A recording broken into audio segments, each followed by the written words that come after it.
are my Prince of Peace, and I will live my life for you.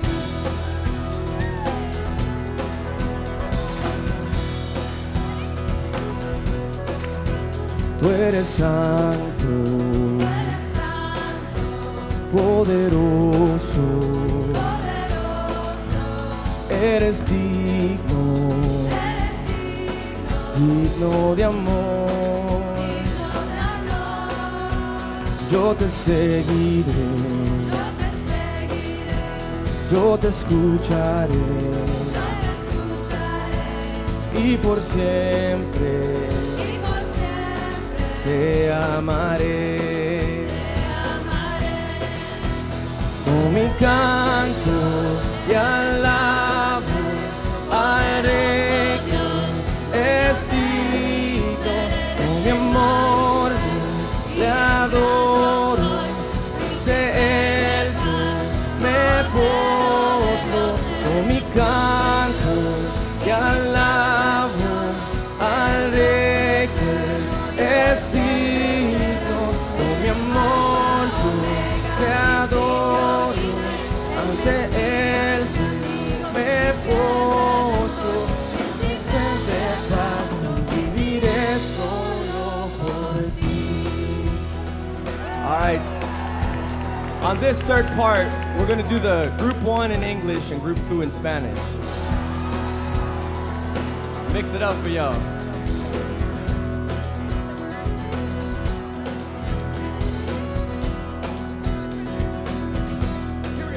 So you are holy, Tú eres santo, you are mighty, tú eres digno, you are worthy, eres digno. worthy of praise. Yo te Follow, Yo te seguiré, I will listen, I will love you all of my days. te amaré. Tú eres el Señor, eres el gran Rey, poderoso Dios, dueño de mi ser. I will love him, adore him, and bow down before him. And I will sing to and worship the King who is worthy. And I will love him, adore him, and bow down before him. All my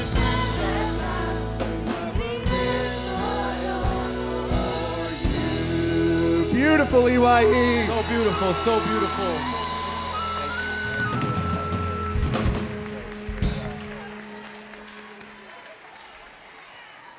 EYE, you're beautiful!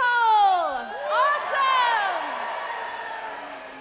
Now please give your attention right over here at the podium to Bronwyn Scove. Let's give her a big round of applause, y'all.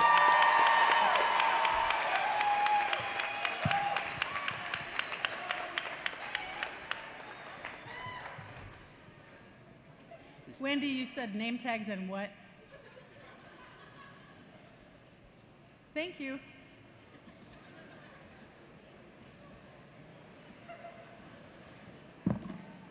Hola, EYE. Hola. ¿Cómo están esta noche? I am still not your mom. Wendy, goodbye. I'll be back in a minute. Tomorrow. This is very important. If you can't remember things, write it down on the back of your name tag, on the side of your hand, or on your foot. This is truly important stuff because we're gonna have a rockin' day in Oklahoma tomorrow.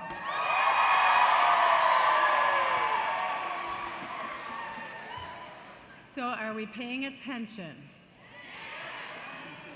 Tomorrow, we open the doors to this building at 8:30 a.m. There better be a line. We start at 9 a.m., and you must be seated in your seats with your entire diocese no later than 9 a.m. What time do we open the doors? 8:30. And what time do we start with everybody in our diocese seated together? 9. Help your friends who have a tough time in the morning. Here's your list. 2 ears, 1 mouth. That's a hard lesson for me, but you can do it. You need to have with you a full water bottle. Anything that you cannot be without for a 12-hour day. Before you come here to get in line at what time? 8:30. Please apply the following things to your body, not necessarily in this order. Sunscreen, an EYE t-shirt that you were given by the generous folks of Oklahoma.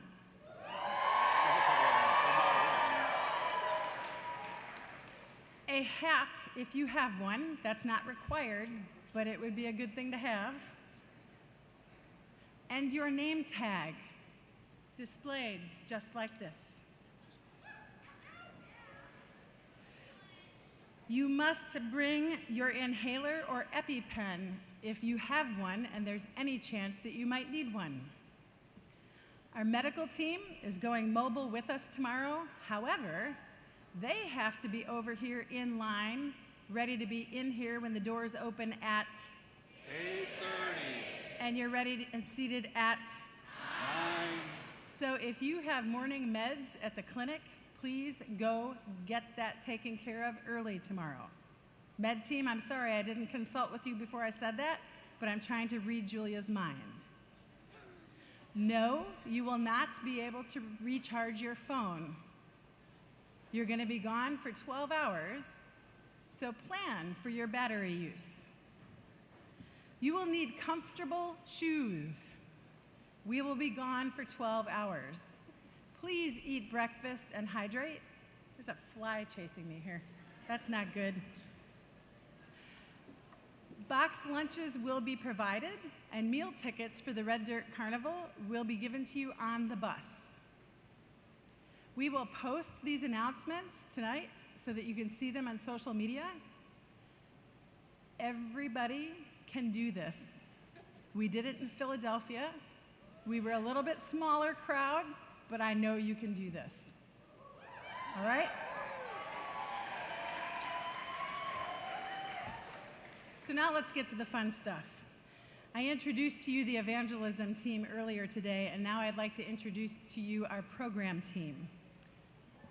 Avery Nasworthy from the Diocese of Massachusetts.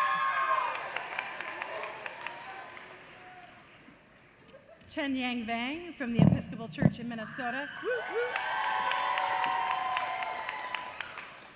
And Manuel Almeida, República Dominicana.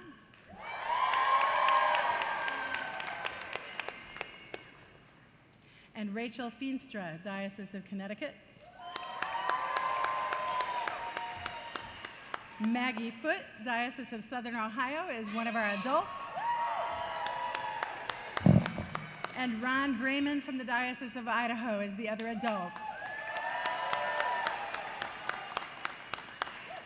We have 2 other members that are helping us at this Episcopal Youth event, and we're going to introduce them now because we're going to give Emmanuel a break and not make him speak English in front of all of you. Gabriela De Castro.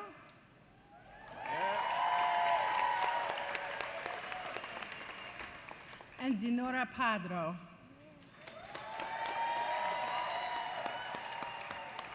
They are providing simultaneous interpretation for this event and for our live webcast, and they are an absolute delight to work with, and they help me massacre Spanish. At this point, we're going to do another song, and then the program team is going to introduce you to your plenary speakers this evening. When we are finished here tonight, would you please drink some water, go to your dorm, have your bedtime snack, and go to bed? Thank you.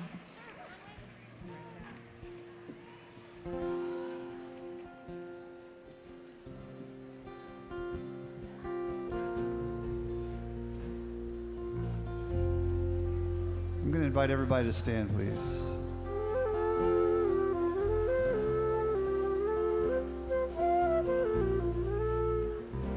So this song's called Peace Before Us, and it goes like this. Peace before us, peace behind us, peace under our feet. Peace within us, peace over us, let all around us be peace.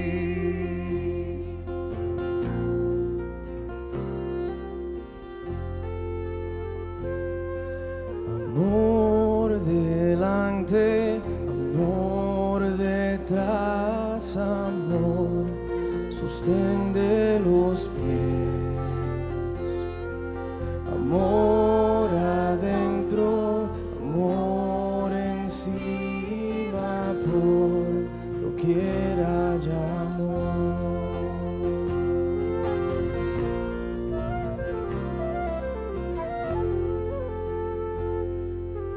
Love before us, love behind us, love under our feet. Love within us, love over us, let all around us be love. Luz delante. Luz delante, luz detrás, luz, sostén de los pies. Luz adentro, luz encima, por doquiera llamó.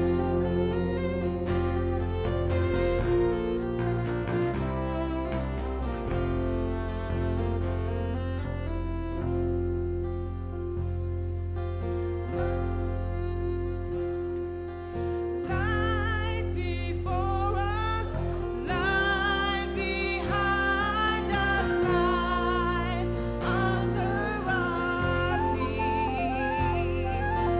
Light within us, light all over us, light all around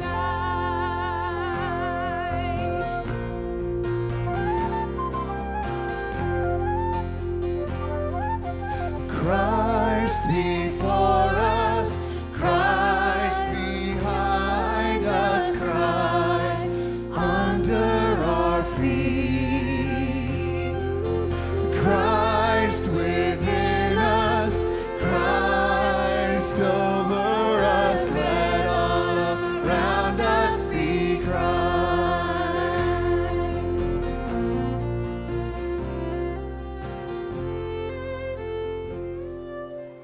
Paz delante, paz detrás, paz, sostén de los pies. Paz adentro, paz encima, por doquiera ya paz. Let's do that one more time. Paz delante, paz detrás, paz, Sostén de los pies. paz adentro, paz encima, por doquiera ya paz. I'm going to invite you to take a seat. So please give your attention over to the podium for our program and plenary tonight. Hello. My name is Rachel. I'm from the Diocese of Connecticut. And and I'm part of the programming team. We've been working really hard this past year planning plenary sessions and practice time for you guys, and we hope you're enjoying yourselves. I will be introducing Lene Porter today. She is the Director of Education Experience at the Oklahoma City National Memorial Museum. She develops curriculum and other resources that teach the importance of respect, resilience, and responsibility, using the lessons learned from the Oklahoma City bombing. And here's Lene. Thank you, and I'm so glad to be here, and I'm so glad that tomorrow you guys are going to be able to experience the Memorial and Museum as you go through that tomorrow. On April 19th, 1995, Oklahoma City experienced its worst act of terror, really America's, the worst act of domestic terrorism happened on that day, where a bomb exploded at Alfred P. Murrah Federal Building in downtown Oklahoma City, and it killed 168 people, including 19 children. And this was done by regular people, just they were Americans, they had been in our military, and they decided that they were angry with the government and had some issues with that. And they felt that the way to solve that conflict was through violence. And they worked together. There was Timothy McVeigh, Terry Nichols, and you'll learn about them tomorrow, and also about two other people, Michael and Lori Fortier. They knew about the bombing. They didn't participate fully, but they knew about it and didn't come forward.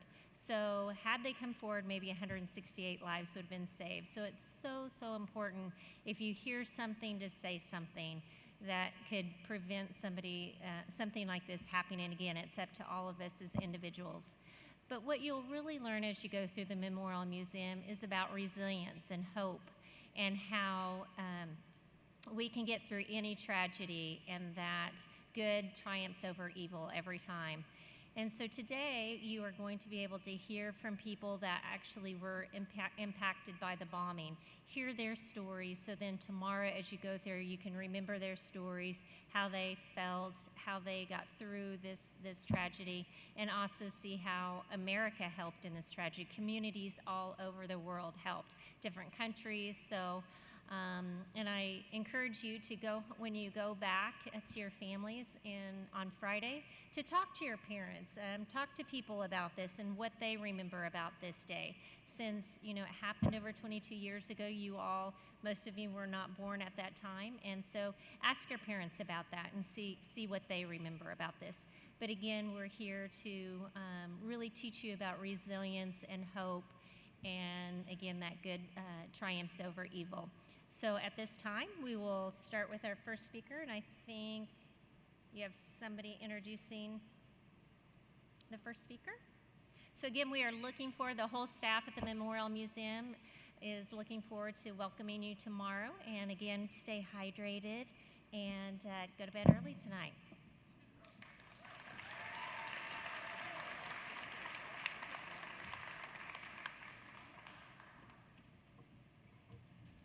Hola a todos. Hello, everyone. Me llamo Emanuel Almeida y soy de la Diócesis de la República Dominicana. My name is Emanuel Almeida, and I come from the Diocese of the Dominican Republic. Y,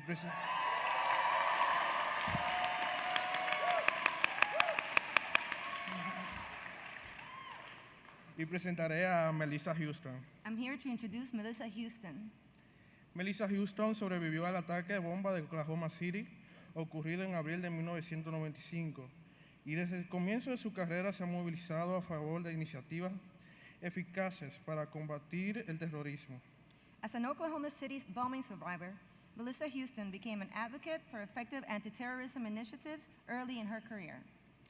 Ha trabajado por años en reformar el sistema de justicia penal y ha tenido un papel importante en hallar la verdad en el proceso de sentencias judiciales, sentencias comunitarias y la legislación federal contra el terrorismo.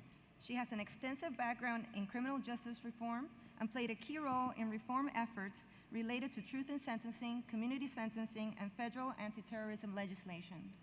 Antes de ser la comisionada de trabajo de Oklahoma, Melissa fungió como jefa de gabinete de la Fiscalía General de Oklahoma y de la Oficina Local de Seguridad Nacional, y hoy es miembro de la mesa directiva de la Fundación Conmemorativa Nacional de la Ciudad de Oklahoma. Prior to becoming Oklahoma's Commissioner of Labor, Houston served as Chief of Staff at the Oklahoma Attorney General's Office and the Oklahoma Office of Homeland Security. Today, she is on the board of the Oklahoma City National Memorial Foundation. Ella es Melissa Houston. She is Melissa Houston.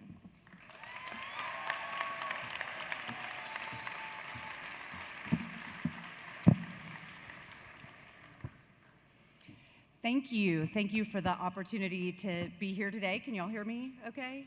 Yeah? Okay. I appreciate the opportunity to be here, but most of all, I appreciate your willingness to hear our story and to go to the memorial tomorrow and to learn our story and hopefully to carry that on and carry it with you throughout your life and continue to share our story of what happened here.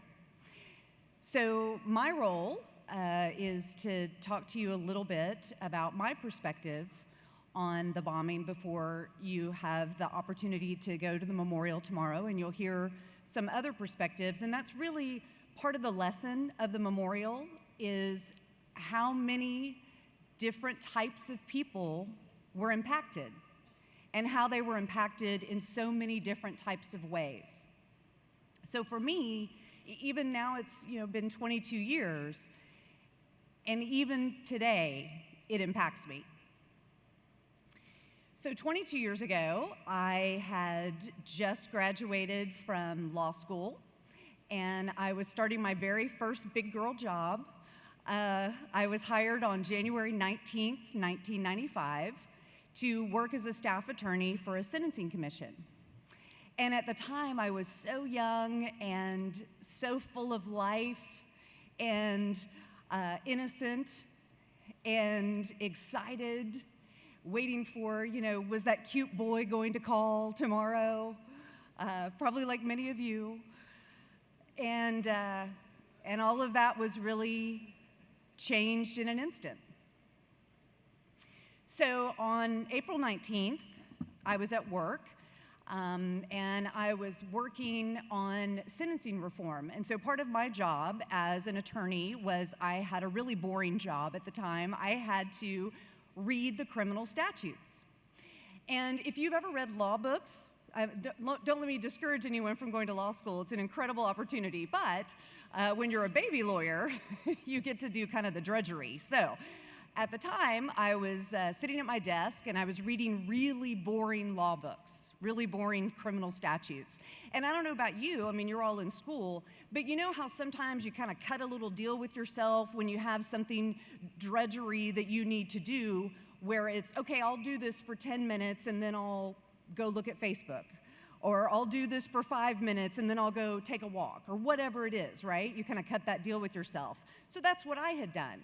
So I was trying to get through the book, and at 9 o'clock, I said, okay, I'm gonna finish the task that I have in front of me, and at 9 o'clock, I'm gonna get up and I'm gonna go get a Coke.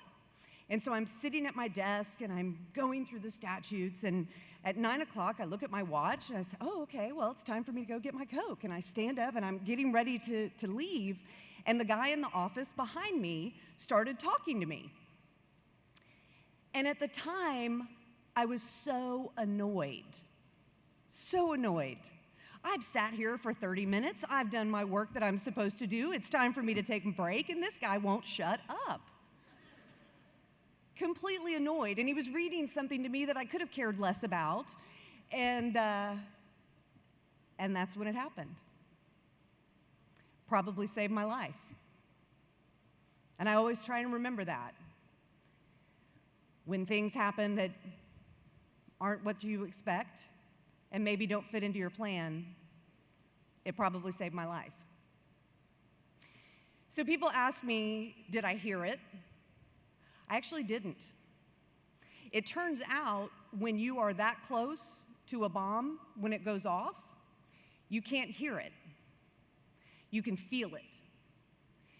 And so the very first indication that I had was that my hair stood straight up. The force of the blast blew my hair off my head. And I thought, what is that? What is this? And then the ceiling fell in, and then the walls fell in, and then you could smell the ceiling tiles and the diesel fuel and hear people screaming, and had no sense of what had happened. People talk about they think it was a natural gas explosion or something else going on, and for me, I just felt evil. I just felt a sense of evil. And it was really scary to have something like that happen and not really know what's happening and why and what to do about it. I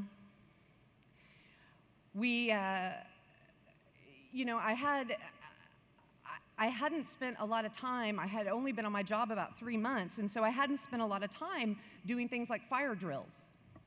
So I didn't really know how to get out of the building, because the only time I'd ever gotten in and out of the building was through an elevator. Well, when you go through a bombing, you don't have elevators. It looked like a giant monster had punched through the middle of the elevator, sucking in the doors. And we didn't really have walls, and you had debris, and so and the building was filled with smoke.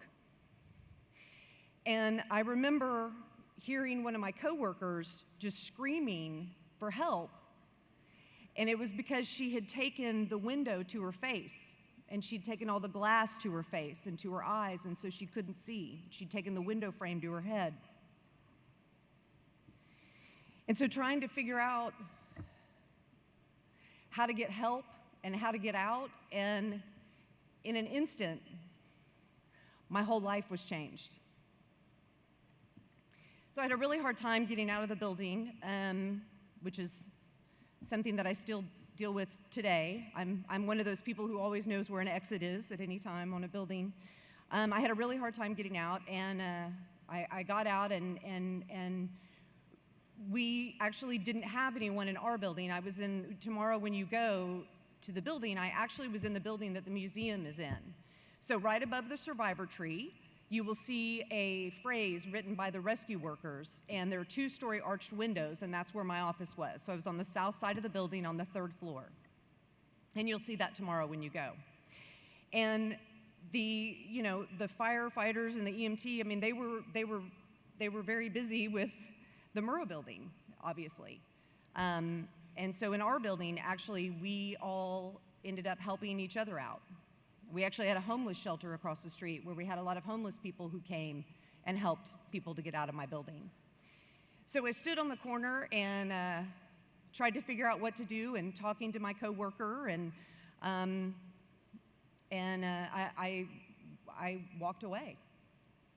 I was the only one in my office who didn't go to the hospital. I was the only one not injured physically. And so as everyone went off to the hospital, I didn't really know what to do with myself. I had my purse. That's one of the things you really don't know kind of how these things happen, but I remember my coworker getting a briefcase, and I somehow had my purse. So I went to the parking garage, and I found my car, and as I went through the parking garage, I mean, all the cars are twisted and the windows are gone, but for whatever reason, my car was okay, and I drove home. I don't still, to this day, remember all the drive. I remember that I was scared to drive over bridges because I thought they would collapse. And so it took me a long time to get home, and I got home, and watching the coverage, and still, I mean, we didn't know what had happened or why at that point. And so I was that way, and I would talk to people. I mean, you would see me, and you would think I was totally normal. Turns out I was in shock. My grandfather, who's a World War II vet, actually came in town and said she has shell shock, which is we call PTSD today. So I was that way for about 3 days and carrying on conversations. And then all of a sudden, I remember watching footage on TV, and it was of a child who had been cut, and he was carried out by somebody in a journal record outfit. And I realized that the cameraman was standing next to me, and that what I was seeing on TV, I had seen with my own eyes. And that's when kind of the final wave of the bomb hit me, kind of the final percussion of the bomb. So, and then I entered about the darkest place that any person can ever go.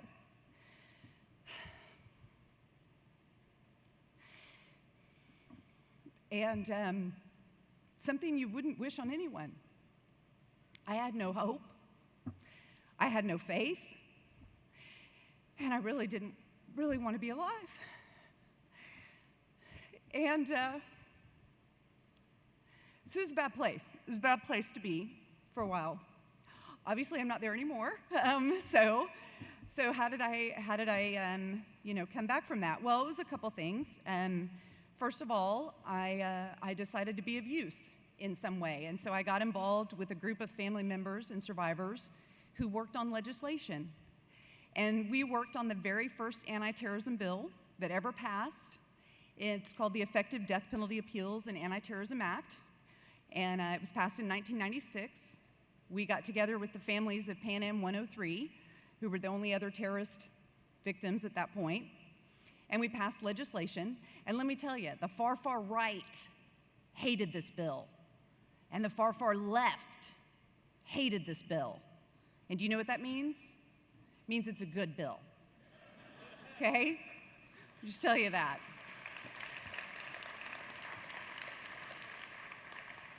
The other thing that helped me was my faith. And when I tell my story, sometimes I don't tell this part because we live in such a secular society these days, right? That you have to be careful about sharing about Jesus wherever you go, right? But I think I'm pretty safe in this crowd. So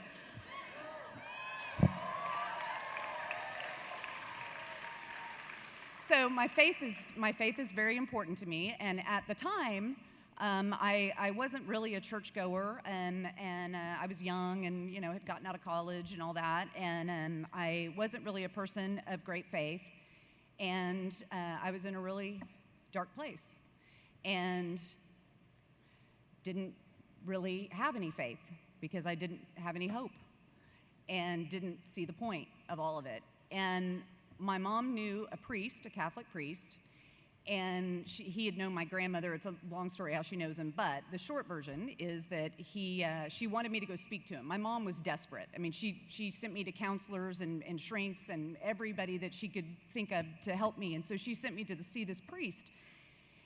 And I don't know what it is about this man, but he had the most faith of anybody I've ever witnessed.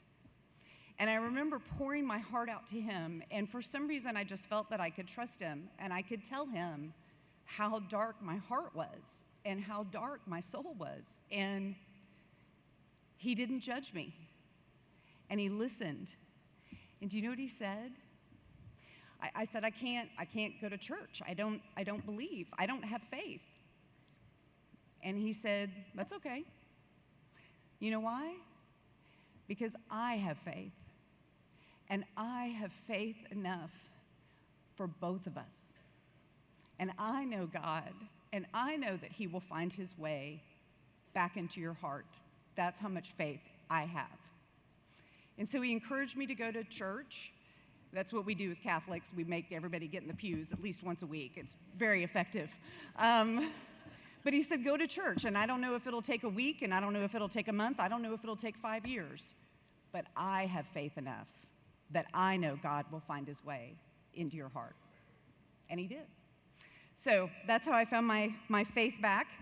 Yeah, you can applaud. That's a work of the Lord. So I'll end with 3 lessons. I made a promise to myself that whenever I spoke about my story, that I would always share the 3 things that I've learned. People always ask, what you've learned, and my faith is very important, but there's 3 things that I've always learned that I like to pass on to audiences that I speak to. The first lesson is to be aware. To be aware. For me, that means being aware of exits are, okay? Like I need to know how to get out of a building. Fire drills and things like that are actually good. Unfortunately, in our society, it also means be aware of things that are going on. If you saw somebody walking down the street in Oklahoma City right now wearing a backpack and a winter coat and a parka, that's not normal. You need to see something, you say something. We have to be aware. If you see somebody down, you see somebody who's a loner, I mean, unfortunately, we have school shootings. You need to be aware, right?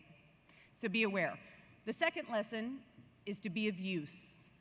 To be of use. There are 168 people who are no longer able to be on this planet and to do their work. And it is our obligation as survivors and our obligation of people who are here to be of use. To be the best daughter we can be, or the best son we can be, or parent, or student, or church member, to be of use, to be the hands and feet of God on this planet. Be of use. That honors their memory. And the final thing, my final lesson, is to be grateful. And so let me tell you, one of the most powerful stories that I share quite a bit is about the power of gratitude. And so I told you that I was in a very dark place, right? And had nothing to be grateful for, not even faith. Well, my mom, God love my mom. My mom at the time had been watching a show called Oprah Winfrey, which I know y'all probably know who Oprah is. Yeah. You're probably too young to remember when she actually had a show, but that's okay. Oprah had this show, and she had a guest on that was shilling a book. And it was called a gratitude journal. And so my mom, who's grasping at straws to help me, brings home this gratitude journal, and she's so proud of it. And the concept of the gratitude journal was that every day you had to write down 5 things that you're grateful for. 5 things. Well, I thought this was about the stupidest thing that you could give to somebody who wasn't grateful for anything. And I wasn't. And it was hard. I mean, think about it. When you're in a bad mood, it's kind of hard to be grateful for anything, right? Well, magnify that. And where I wasn't even grateful to be alive. So it was hard to come up with something that I was grateful for. And you know what it was? The first thing I came up with? Chocolate. Chocolate. I was grateful for chocolate. And then I was grateful for Sweet Tarts, and then Three Musketeers, and then Smarties, and it was candy. A lot of candy. There's a couple months there of candy throughout my gratitude journal. But the concept was each day it had to be different, right? So I had to go around and think of, what am I going to put in this stupid journal each night? And so I would walk around and I would say, well, you know, that sky's blue. That's kind of pretty. I'm grateful for color. I'm grateful for the color blue. Well, that flower's pretty. The crepe myrtle against the summer sky. I'm grateful for flowers. And as I started to live my life looking for the things that I was grateful for, it amazingly changes your attitude in how you perceive the world around you. And so even today, I have 2 young sons who produce more laundry than I don't know how. They look at it and it's dirty. I mean, it's laundry everywhere. And I'm frustrated and I can't believe I have to do laundry again and this is crazy. And I will stop and think, I'm grateful that I have a washer, right? I'm grateful that I have clothes. I'm grateful that I have people that wear these clothes. I'm grateful that I love these people who wear these clothes. And it changes your attitude from drudgery to gratitude. It's a very, very powerful tool. So that's my story. Thank you for letting me share it. I appreciate you. Thank you. Whew.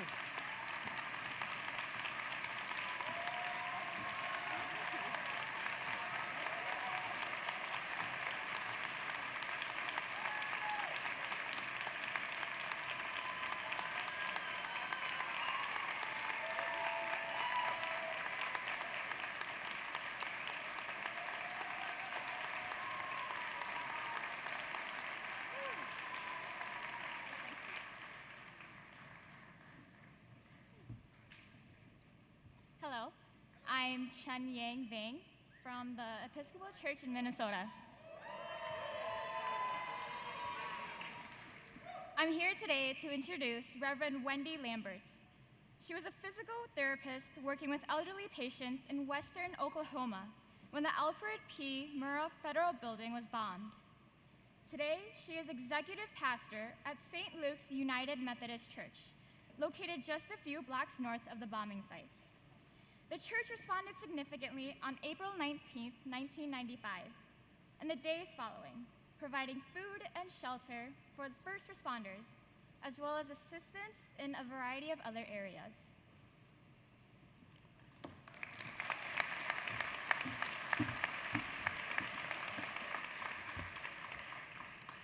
Thank you so much for having me, and thank you for coming to Oklahoma.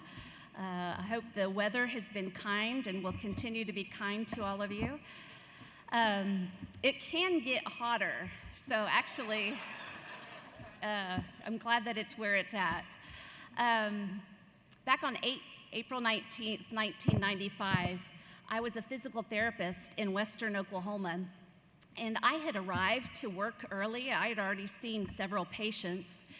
And I remember walking down one of the hallways, and you know how it is in a hospital or a rehab center, the patient rooms are situated opposite one another. So when you walk down a hallway, there are pairs of rooms, pairs of doorways. And so as I was walking down the hallway, I passed the first set of doorways, and out of my peripheral vision, I noticed something out of place on the television. I didn't stop to look, but I just had that feeling that something was out of place. Well, I passed the next set of rooms, and again, I picked up that something wasn't quite right. By the third set of rooms, I stopped because I could tell that all of the television sets in the facility were showing the same kind of footage, and that was that there had been some kind of explosion in downtown Oklahoma City. Now, I didn't know anybody that worked or lived in Oklahoma City at that time, and I didn't understand what had happened. They didn't understand at that time what had happened, but immediately I felt a pull. The news reporters at the very first were starting to say that they needed doctors and nurses for what would surely produce a high number of casualties. But I was a physical therapist. Some physical therapists are trained in kind of that immediate first aid, but I wasn't. I was in long-term rehabilitation. And yet, from the very beginning, I felt something deep within me that was calling me to Oklahoma City. For me, I felt very strongly that that was God calling me. It didn't make any sense, and it wasn't a real warm and fuzzy feeling. It was actually really off-putting. I felt that God was calling me to come to Oklahoma City, and I couldn't wrap my head around that. It didn't make any kind of sense. So I went to my other friends that worked with me, other physical therapists, occupational therapists, speech therapists, and I told them what I was struggling with. And these were all dear friends of mine. They were all Christians. And so I felt like they would understand. And I told them, I feel God is calling me to go to Oklahoma City and help out in some way. And they told me, Wendy, that's crazy. There's nothing you can do. You're not a nurse. You're not a doctor. God is not calling you. And so when your friends tell you that, it kind of sets you back. But yet that feeling didn't go away. And so I called my boss. She worked in Oklahoma City, and she oversaw the rehabilitation facility that we were working with. And she was on the outskirts of Oklahoma City, so she was a little bit more familiar with what was going on. And I told her, I feel like God is calling me to come help out in some way. And she said pretty much the same thing. That doesn't make any sense. You won't be of help. They need doctors, they need nurses. They don't need you. That doesn't make any sense.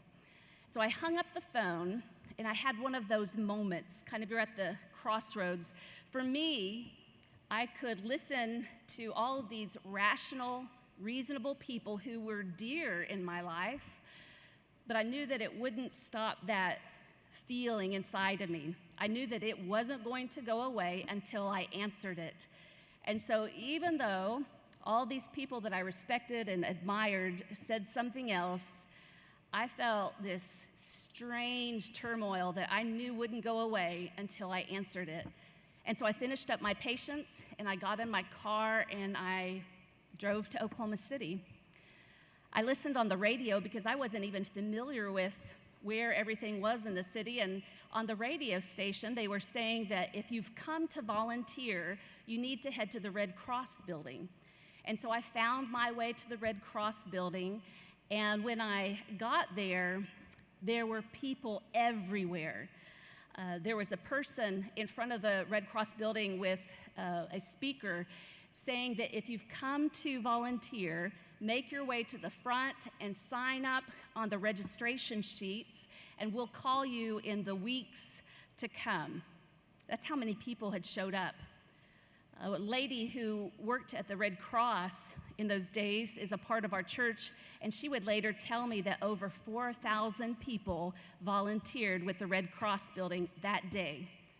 And so I show up and I see all these hundreds and hundreds of people, and I start questioning, why am I here? Did I make this up? I make my way to the front, and I get out the clipboard that had all the registration sheets, and I flip to the very last one, and I put all my contact information, and I turn around and I see all the people, and I thought, I don't know what happened. Obviously, I just made this up in my head, and I thought, what kind of person am I that conjured up this sense that I needed to come and help out? Obviously, I was completely wrong.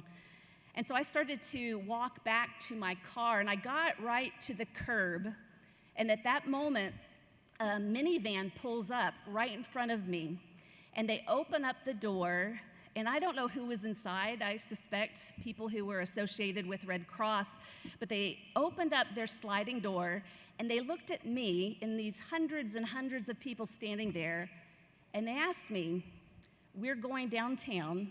Do you want to go with us and assist?" So I said yes. And I thought, okay, I'm supposed to be here. This is right. So I get in the van, and we start heading to downtown Oklahoma City. But it was about the moment that they were thinking that there might be a second bomb. And they were evacuating everybody from downtown Oklahoma City behind a barricade. So we were prevented from going any farther, and we had to stop there because they were worried about another explosion. And so as many people had been at the Red Cross building, it seemed like there was even more at this barricade area. And there was law enforcement officers there prohibiting anybody from going farther. And so again, I'm thinking, what am I doing here? Did I just make this up? And I thought, this is the end of the road. I'm going to walk back to my car. And at just that moment, there was a physician standing next to me, and he looked at me and this person next to me, and in all those hundreds and hundreds of people, he said, "I need an assistant to come with me downtown to the bombing site. Would you accompany me?" And so I said yes. And we walked the rest of the way down to the edge of the building.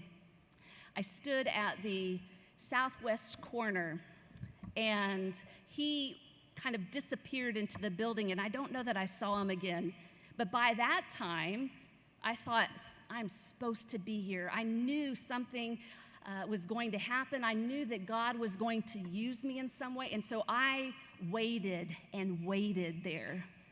And while I was waiting for my moment to help out in some way, I didn't know what it was going to be, but I knew, I was confident that God had brought me. So I looked around.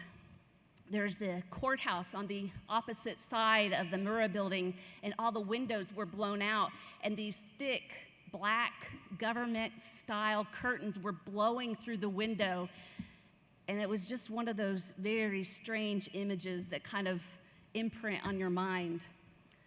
I remember papers and debris just floating in the air everywhere, and I think one of the things that was most unsettling to my senses was the fact that everywhere you looked, you saw devastation. It's like if you were watching a movie and everything was violence. There was debris, there was rubble, there was so many injuries. Everything was turmoil.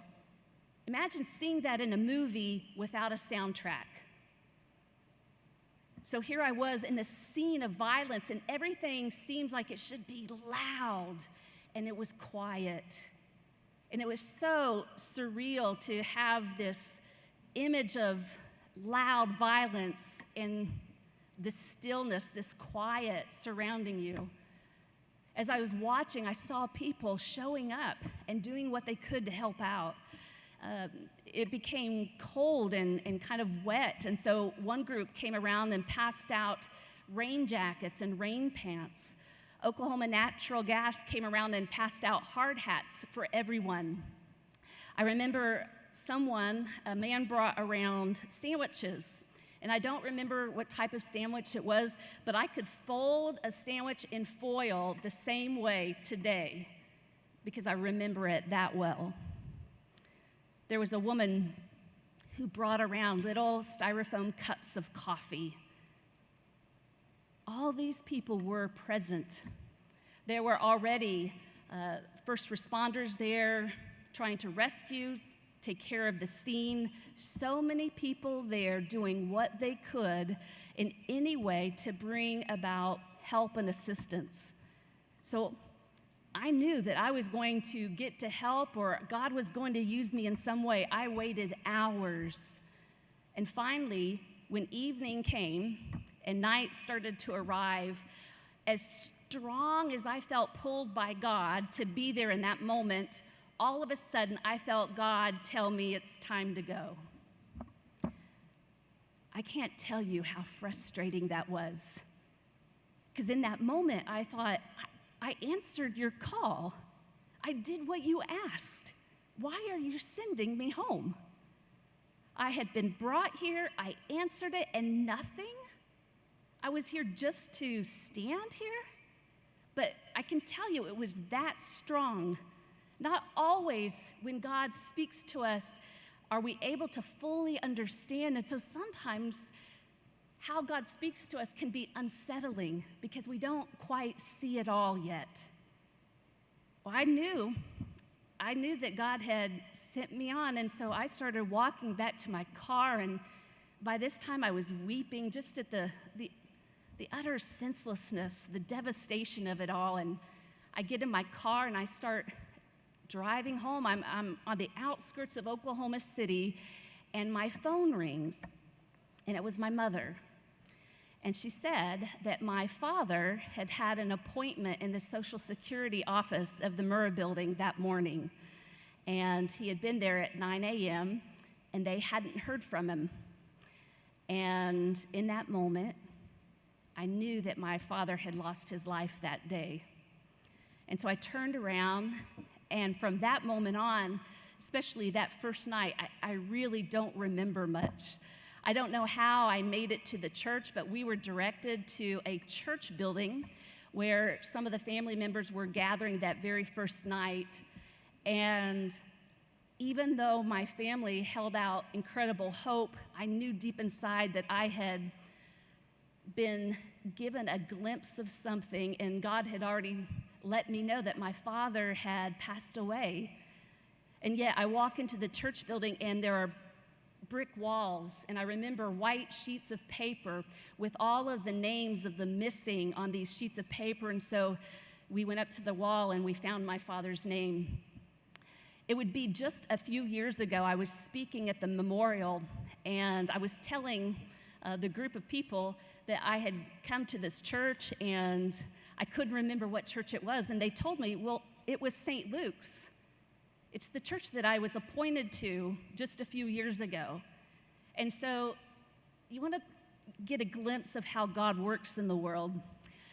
I was at St. Luke's years before I ever came to serve at St. Luke's.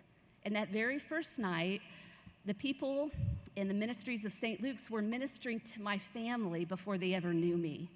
That's what we do as the church, right? Well, after that first night, the next day, we were sent to an official family center. It was at the Disciples of Christ Church. And I started to witness all the ways that people were helping there. As you went in, the National Guard was protecting the sanctity of this site. They weren't letting any press or any reporters in, so the families could be left alone. Although I always have to put in a little caveat that of all the press that I dealt with throughout this ordeal, I found that they were extremely respectful and kind. We sometimes give the press a bad name, but I can tell you from my own experience, I found nothing but grace and kindness that entire experience. Well, in the family center, they had 8-foot tables, like at high school, you know, those long 8-foot tables surrounding the entire room, and they were always covered with food. And that was because local restaurants were donating food all day long, through the night, 24 hours a day, for all the time that the families were there waiting to hear word. The Daily Oklahoman, our newspaper, would send over pallets of newspapers for the families who were waiting on some kind of word. There were therapy animals. There were stuffed animals for the children. There were movies that the children could watch. All these different ways that individuals and groups could help out, they all pitched in. I would find out later that there was a similar place for all the first responders who had come from all over the country to assist. There were cots where they could catch some amount of sleep. There were stacks of fresh clothes, because the first responders were the ones who had to operate in some of the worst conditions and see things that nobody should ever have to see.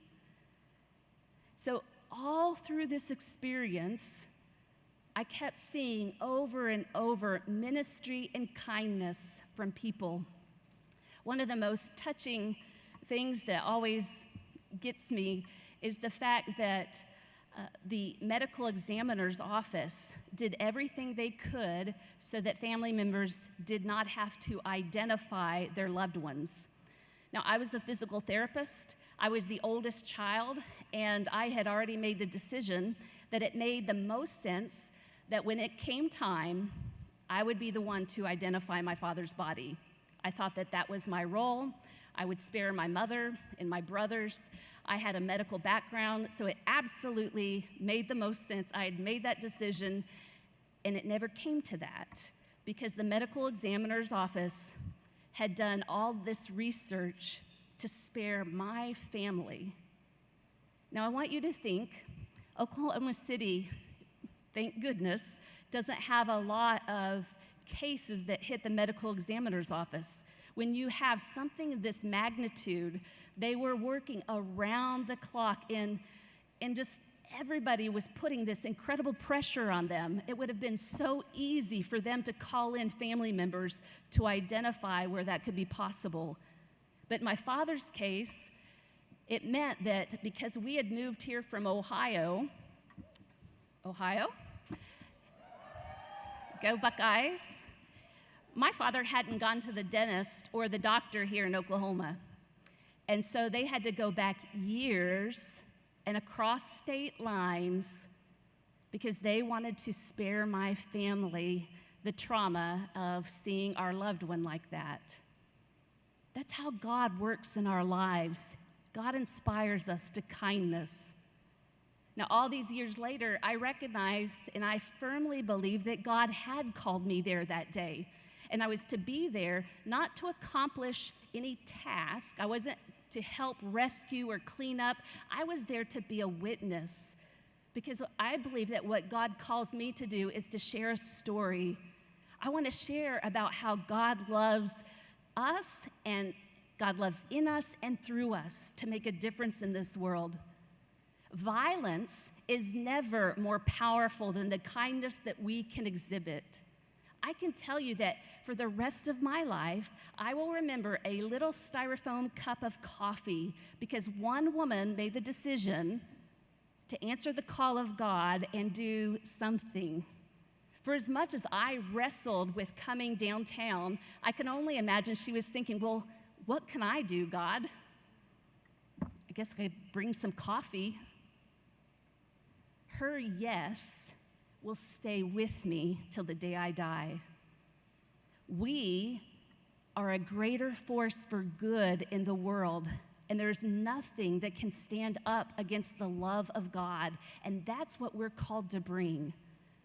I'm so excited that you've come here to talk about peace, because peace is what the world needs today. And so I hope that, first of all,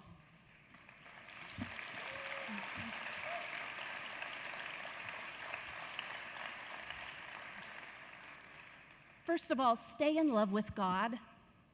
Stay in love with God, because when you stay in love with God, you stay close to God.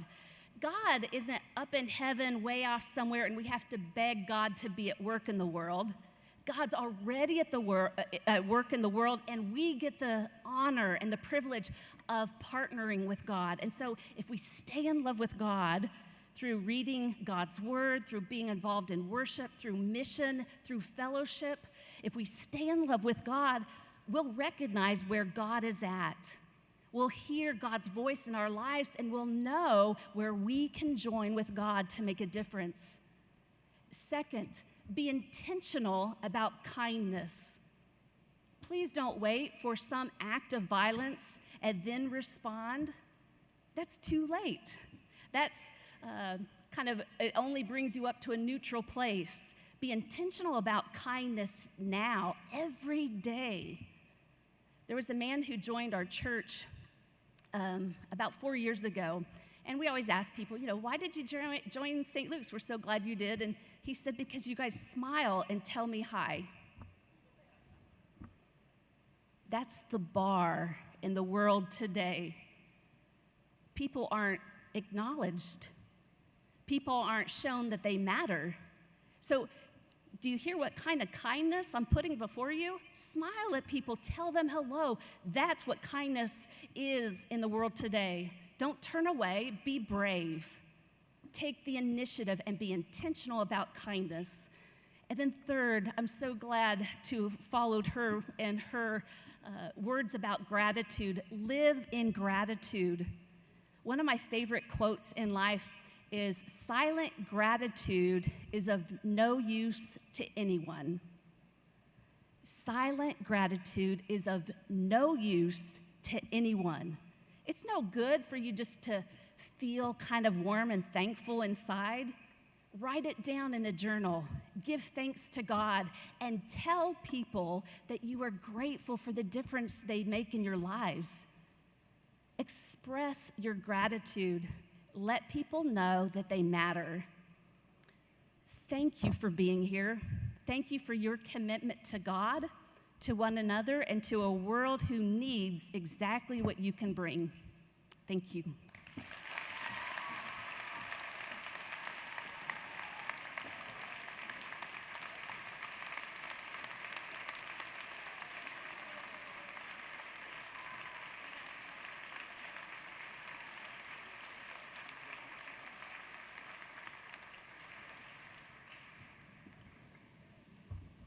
Hello, I am Avery, and I'm from the Diocese of Massachusetts.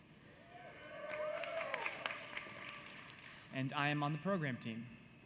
I have the honor today of introducing Chief Hanson. Chief Hanson has over 29 years' experience with the Oklahoma City Fire Department and is the current Battalion Chief of Operations for the OKCFD. He rose to the ranks of suppression, having been a hazmat station officer and District Chief 603B. He is an EMTD, EMS instructor, hazmat technician and instructor, DEA certified in clandestine lab operations, and a member of the Critical Incident Stress Management Team. He has responded to several critical incidents that include the 1995 Oklahoma City bombing, the World Trade Center attacks, the May 3rd, 1999 tornado, the 2013 Moore Oklahoma City tornado, Hurricane Gustav, and the national security event in Oklahoma City with the NBA Finals.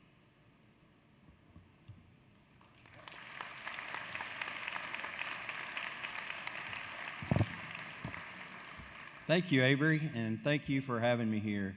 This is hard to follow. There's three lovely and articulate ladies, so I'm going to try my best. Yes, I'm Larry Hanson, the Battalion Chief of Operations for the Oklahoma City Fire Department, as Avery said. I'm going to talk to you a little bit about the response that day, 22 years ago, April 19, 1995. It was a beautiful spring day, not near as hot as it is today, but everybody was doing what they normally do. People were going to work. I had actually just came off shift, so I was at home about 15 miles north of downtown. My current assignment then was I was the rescue squad driver at Station 21, which was one of our busiest fire stations in Oklahoma City. The way we work is we work 24-hour shifts, and then we're off for 24 hours. So we do that for 3 days, or 3 shifts, and then you're off 4 days. So I was in between shifts, and I was at home when I heard this loud bang on my roof. I didn't know what it was, obviously, because I was in bed taking a nap after a pretty busy shift. Then the phone started ringing, and my mom, was working at St. Anthony's Hospital, which was very close, just a few blocks from the Murrah building. And she said, "Larry, there was a loud explosion, and now there's smoke in the hospital." And I said, "Well, why are you calling me? You need to get out of the hospital, and then you can call me." But so I told her, call the fire department. So I turned on my scanner, which we all had scanners then because we didn't have the technology, the 800 megahertz radios that we have now. So we all had scanners, and I turned mine on, and there was all this noise going on. I could hear the chiefs talking, and there was a lot of radio traffic, so I knew something pretty catastrophic had happened and pretty intense. And I heard our fire chief, Gary Mars at the time, ask for a general alarm. General alarm meant all hands on deck. We had never had a general alarm in the history of Oklahoma City Fire Department. So I knew at that time it was pretty serious. They were talking about different buildings that had been impacted and that there was an explosion. At that time, like Melissa said, they thought it was a natural gas explosion. They didn't know what it was. But that was the preferred thought, because nobody would think that downtown Oklahoma City we would have an intentional act of terrorism. And so I met some of my station members at Station 21, got our bunker gear, and we went straight to the site. We got there about 9:45 that morning. We got in, we were assigned to a rescue group. We went in when you go tomorrow, you'll tour the grounds, and you'll see where on the western side of the entrance is the parking garage. So we made our way through the parking garage, and you could already tell that it was pretty catastrophic, and it was going to be a long incident. There was fatalities there. There was a lot of groups working, a lot of chaos, and a lot of people being busy and just working and trying to do the best for who survived and trying to get the people out. And at that time, we didn't know the impact of how many people had lost their lives and how many people were injured. And as you've heard, we had 168 fatalities, 19 children, and over 500 that were injured in the Murrah building and the surrounding areas. And so, obviously, that was the largest incident that we had ever made. And it takes a toll on you. So that first day I worked till 10 o'clock that night, and as I left, I was thinking, okay, I hadn't got a hold of my family because you couldn't get any cell phones. Back then we had, if you remember, you kids won't remember, but we had the bag phone, and so you couldn't get any cell service out because everything was jammed because everybody was trying to get a hold of their families. And so I saw one of the firefighters as I was leaving, and he said, "Hey, I talked to your wife earlier." And I said, "Well, I'm glad you did, because I haven't talked to her all day to let her know I'm okay." And he said, "Well, she did a really neat thing. She had called which was, it's now the Chase Bank, but it was the Liberty Bank building then, and she had called the manager and somehow got a hold of the manager, but had the lights turned on as a cross. And every year before that, we always got joy at Christmas time because they always lit up the Liberty Bank building with the sign of the cross. And so somehow she had that done, and for this day, I still think that was one of the most reassuring and comforting things to me. But as the days went on, the next day I was on shift and I worked down there 12 hours. I was assigned over the 17 days various assignments, and it was tough. I mean, it was tough, and I don't want to be graphic in any of the details, but there was a lot of things that we did that you touched, you smelled, you saw, that you don't expect that in your career. And we deal with a lot of different emergencies, but this was a very tough one. And one of the things that came out of this incident was that was so catastrophic, but we had so much help. And that's the thing when I talk and do the first person talks at the memorial and talk to younger groups, so I talk about good triumphing over evil.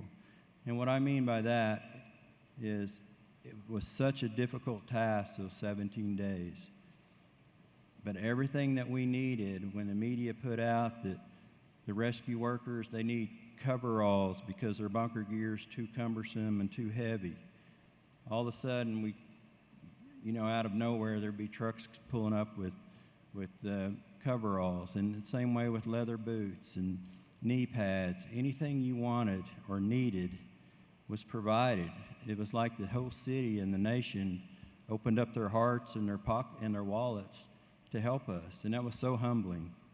And it meant a lot to us because we were down there doing what we're trained to do, and we're doing our job.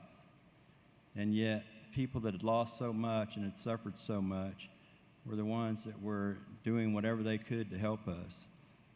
And so that's the story that I like to tell. And I talk about how the city came together, and during that time, our crime rate actually went down.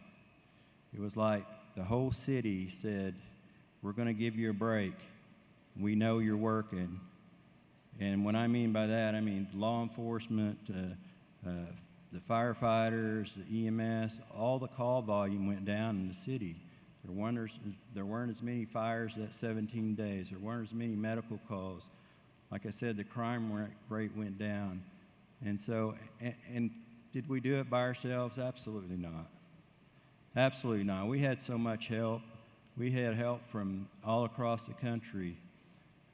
Early on, they declared a state of emergency, the governor did, and so we were starting to get resources. We got in FEMA teams from all over, some of the urban search and rescue teams, and they brought in technology that we'd never seen before. But we got to work hand in hand with them, and we worked with one of the task force was from New York Fire Department New York, and you start building relationships when you were working, and Ray Downey was their special operations chief. He came to Oklahoma City and was in charge of their task force. Well, he was one of the members on 9/11 that lost his life in the World Trade Center. And there was 10 firefighters from Fire Department New York that helped us during our bombing that lost their lives in the World Trade Center. So I was able to go up to New York for two weeks and work at the World Trade Center, and the magnitude, as horrific and as our bombing was, when we went to New York, everything was so much bigger. But the work was the same. The work was the same. Here, we worked with 5-gallon buckets. We wanted to be as careful as we could. We wanted to take apart the building because we had that debris pile. We had the pancake collapse of nine floors. So you literally had to dig by hand to take out rock by rock, rebar by rebar, had to get it all out in order to recover the victims. And also, we never wanted to give up, and this is part of the rescue that we found it hard as responders, is going from that phase from rescue to recovery, because we didn't want to admit that there's nobody else coming out of that building alive, and that was tough. And And as a community,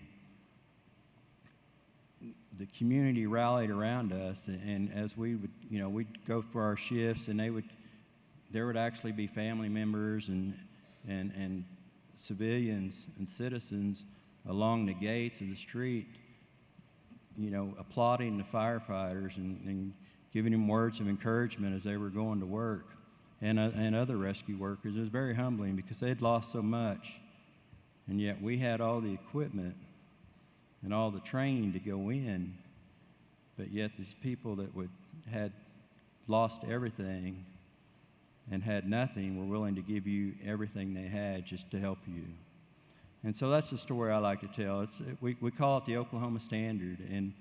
And one night I was working at a command post, and it was my job to notify the governor's office every time we found a victim. So I'd made a few phone calls, and then it was about 4 in the morning, and then I got a call that one of the task force was getting ready to leave. So they wanted me to call the fire chief and have him come down there. So at that point in time in my career, I never talked to the fire chief. It'd be bad if you talked to the fire chief. So I have to call the fire chief at home and say, Chief Mars, and of course he's asleep. I said, you got to come down here. The Virginia Task Force wants to, they're leaving and they want to talk to you. So he grumbles around, but he comes in. And all they wanted was, they wanted to thank him. And one of them actually had $1 and said, this $1 is the one I came with. I came with $1 and I'm leaving with $1.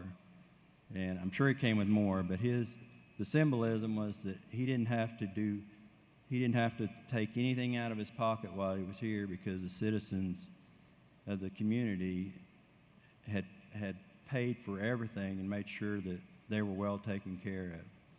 And so that's the story when you talk about, and Wendy talked about it, good triumphing over evil, absolutely. And the Oklahoma Standard, and I wear this band here, and it's part of it talks about the Oklahoma Standard, and it talks about service, honor, and kindness. And I would encourage you, when you get time, to Google the Oklahoma Standard and look at the museum and the memorial, and you can actually sign up and be committed to that Oklahoma Standard. Because this week you're all Oklahomans, right? Absolutely. So I think our message tonight is, yes, bad things happen to good people, but good people always win out. Good people always rise above and take care of each other. And that's our job as citizens and as humans, to take care of each other. And I think Melissa said it well. If you see something, say something. That's the world we live in now. So every day is a gift, not a given. So just make sure that you live life to the fullest. You watch out for each other, and you love one another, and God is good.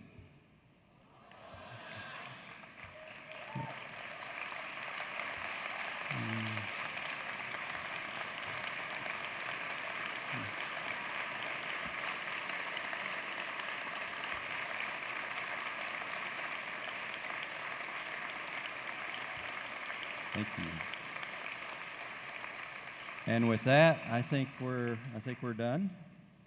And we very, very much appreciate it. We're very humbled and honored that you had us here tonight. So thank you very much. Thank you.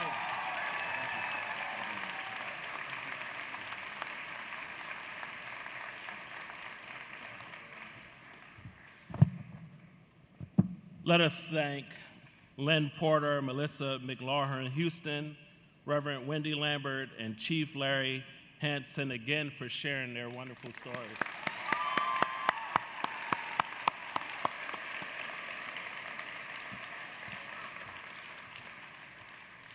My name is Randy Callender from the Diocese of Maryland.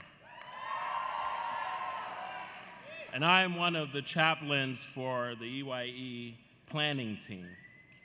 And so before I close us out with prayer, I just want to say, just as Bronwyn mentioned that she's not your mother, I am not your father. But please do as Bronwyn said. And so what time are the doors open? 8:30. And what time are you in their seats with your diocese? 9. And don't forget your water bottles, t-shirts, and all the things that you need for the 12-hour trip. Let us pray. Peace, be still, and know that I am God. Holy and loving God, we give you thanks for your light being with us in this sacred space at this time. We give you thanks for the stories that we just heard and for the ears that have listened to them. God, we ask that your light just continue to be with us, that we continue to feel your love around us, your hands holding us, and see your light shining before us as we walk on this path to peace. God, peace is also possible in the midst of tragedy, and help us to see that through your light and your love. Now watch over us on this night, for many of us may have questions. Many of us may be dealing with a lot of emotions. And God, we ask that you just hear us as we call upon you, O great Creator, and we lift our voices up to you. Bless us now and forevermore. Through Jesus Christ we pray and say, Amen.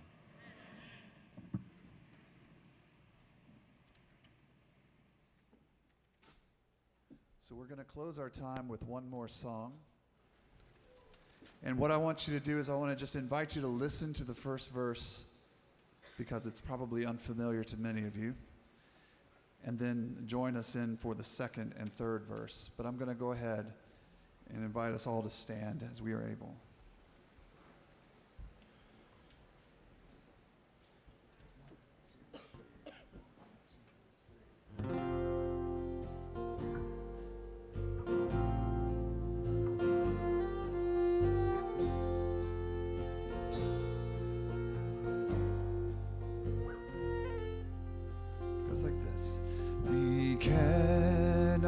Measure how you heal or answer every sufferer's prayer, yet we believe your grace responds where faith and doubt unite to care. Your hands, the bloodied on the cross, survive to hold and heal and warn, to carry all from death to life and cradle children yet unborn.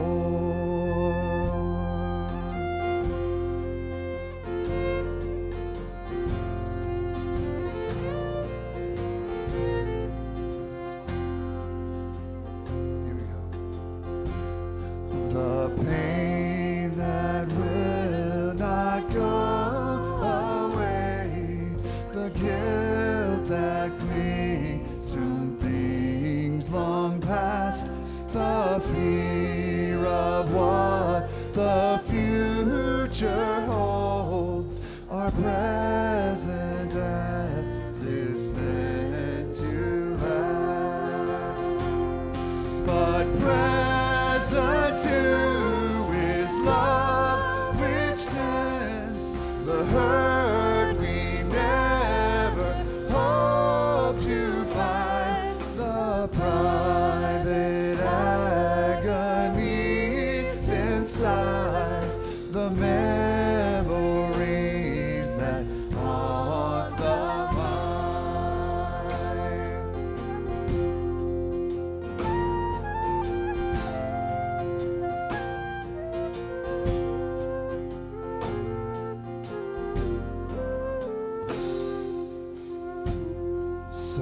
Some have come who need your help, and some have come to make amends as hands which shape and save the world are present in the touch of friends.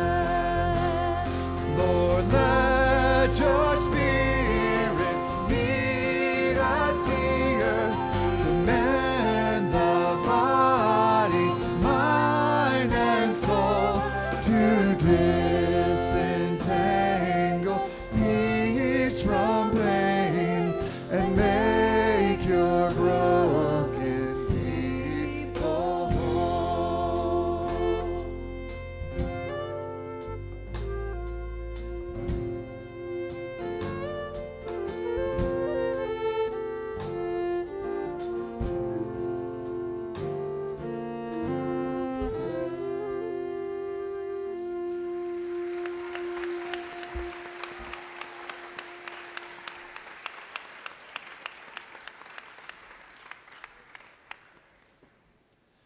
I think we all know what time we need to be here. Have a great night rest, and we'll see you tomorrow. Good night, EYE.